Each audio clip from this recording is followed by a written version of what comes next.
दोस्तों, आज मैं आप सभी के सामने अपनी जीवन की एक सच्ची कहानी लेकर आया हूं।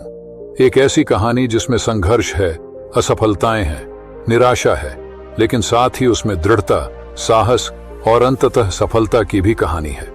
यह सिर्फ मेरी कहानी नहीं है, बल्कि यह उन सभी लोगों की कहानी है जो जीवन में कठिनाइयों का सामना करते हैं, जो ईमानदारी और सच्चाई के मार्ग पर चलते हुए भी कठिनाइयों से घिर जाते हैं।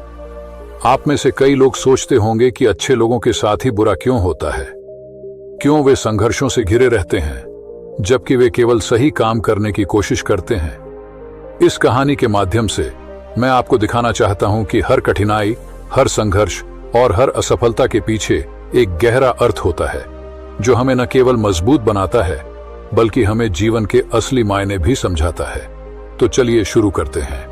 नमस्कार दोस्तों, इंस्पायर स्टूडेंट्स के YouTube चैनल में आपका स्वागत है। राजेश एक छोटे से गांव में जन्मा था जहां उसके परिवार के पास सीमित संसाधन थे। उसके माता पिता ने उसे ईमानदारी, मेहनत और सच्चाई की राह पर चलना सिखाया। बचपन में राजेश को शिक्षा के लिए भी संघर्ष करना पड़ा क्योंकि गांव में अच्छी स्कूल नहीं थी। फिर भी उसने कभी हार नहीं मानी और गांव के स्कूल में पढ़ाई करते हुए वह हमेशा अपने परिवार की मदद करता रहा। राजेश की पढ़ाई पूरी होने के बाद वह शहर जाने का फैसला करता है ताकि वह अपने परिवार की आर्थिक स्थिति सुधार सके। शहर में उसे एक नौकरी मिलती है, लेकिन वहां के वातावरण में ईमानदारी से काम करना मुश्किल हो जाता है। उसके चारों ओर भ्रष्टाचार फैला हुआ है और उसे कई बार समझौता करने के लिए कहा जाता है, लेकिन राजेश अपने आदर्शों के साथ कभी समझौता नहीं करता, जिसके कारण उसे नौकरी से निकाल दिया जाता है।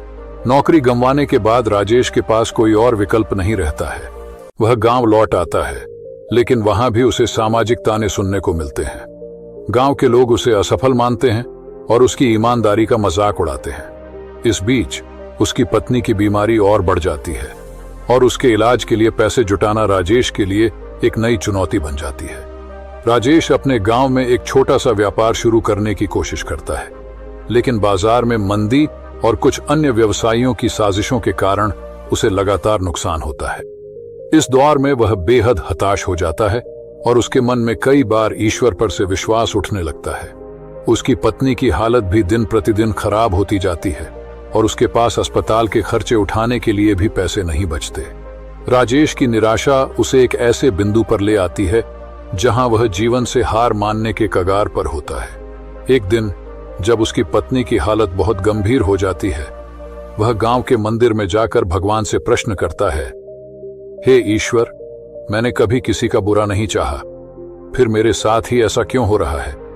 उस समय उसे वहां एक संत मिलते हैं जो उसे जीवन के वास्तविक अर्थ के बारे में बताते हैं। संत उसे समझाते हैं कि ईश्वर का हर कार्य हमारे भले के लिए होता है और हमें धैर्य और विश्वास बनाए रखना चाहिए।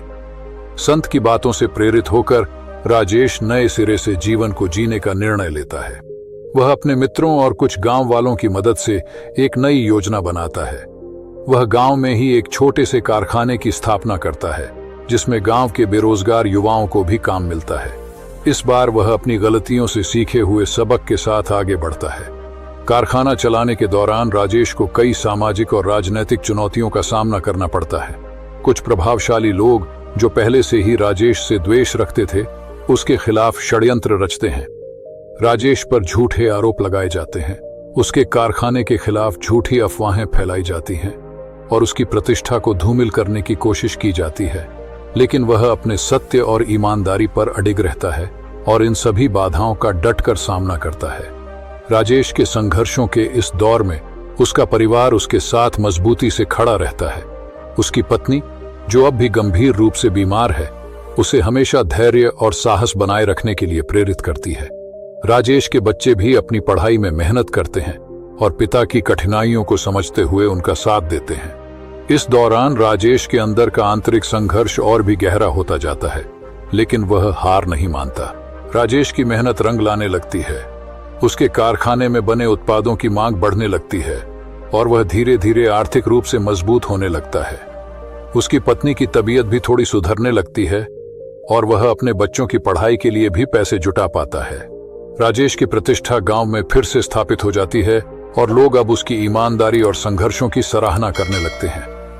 जब राजेश की सफलता चरम पर होती है, तो उसके विरोधी एक अंतिम हमला करते हैं।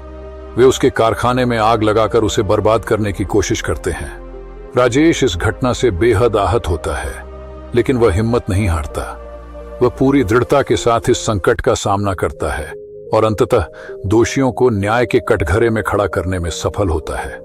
आखिरकार राजेश को उसके संघर्षों का फल मिलता है। वह गांव में सबसे सम्मानित व्यक्ति बन जाता है। उसका परिवार अब खुशहाल है। उसकी पत्नी पूरी तरह स्वस्थ हो जाती है और उसके बच्चे भी सफल हो जाते हैं।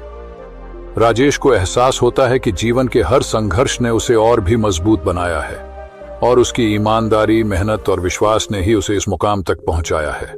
दोस्तों, यह कहानी यह सिखाती है कि अच्छे लोगों के साथ बुरा इसलिए होता है ताकि वे अपने जीवन में और भी मजबूती से खड़े हो सकें। कठिनाइयां हमें हमारी सच्ची ताकत का एहसास कराती है और हमें जीवन में आगे बढ़ने के लिए प्रेरित करती है। राजेश की कहानी हमें जीवन की कई महत्वपूर्ण सीख देती है। सबसे पहली सीख है धैर्य और विश्वास। कठिनाइयों का सामना करते समय धैर्य बनाए रखना और ईश्वर पर अडिग विश्वास रखना बेहद महत्वपूर्ण है। दूसरी महत्वपूर्ण सीख है ईमानदारी और सच्चाई का मार्ग अपनाना। चाहे परिस्थितियां कितनी भी कठिन क्यों न हो, राजेश ने कभी अपने आदर्शों से समझौता नहीं किया। उसकी ईमानदारी और सच्चाई ही अंततः उसकी सफलता और सम्मान का आधार बनी। यह सिखाती है कि जीवन में चाहे कितनी भी बाधाएं आएं, हमें हमेशा सही मार्ग पर चलना चाहिए। तीसरी सीख है हिम्मत और साहस। हिम्मत वह शक्ति है जो हमें जीवन की हर मुश्किल घड़ी में उठ खड़ा होने और आगे बढ़ने का साहस देती है। आत्मविश्वास भी एक अहम सीख है। आत्मविश्वास हमें यह यकीन दिलाता है कि हम किसी भी परिस्थिति का सामना कर सकते हैं। एक और महत्वपूर्ण सीख है परिवार और अपनों का समर्थन। परिवार और अपनों का समर्थन हमें भावनात्मक और मानसिक शक्ति देता है, जो हमें कठिनाइयों का सामना करने में मदद करता है। अंत में समस्याओं को स्वीकारना और उनसे सीखना भी जरूरी है। जीवन में समस्याओं से डरने के बजाय उन्हें स्वीकार करें और उनसे सीखें। हर समस्या हमें कुछ नया सिखाती है और हमें अपने अंदर की सच्ची शक्ति का एहसास कराती है। अगर आपको ये कहानी पसंद आई हो तो वीडियो को लाइक करें और ऐसी ही मजेदार कहानियों के लिए हमारे चैनल को सब्सक्राइब करें।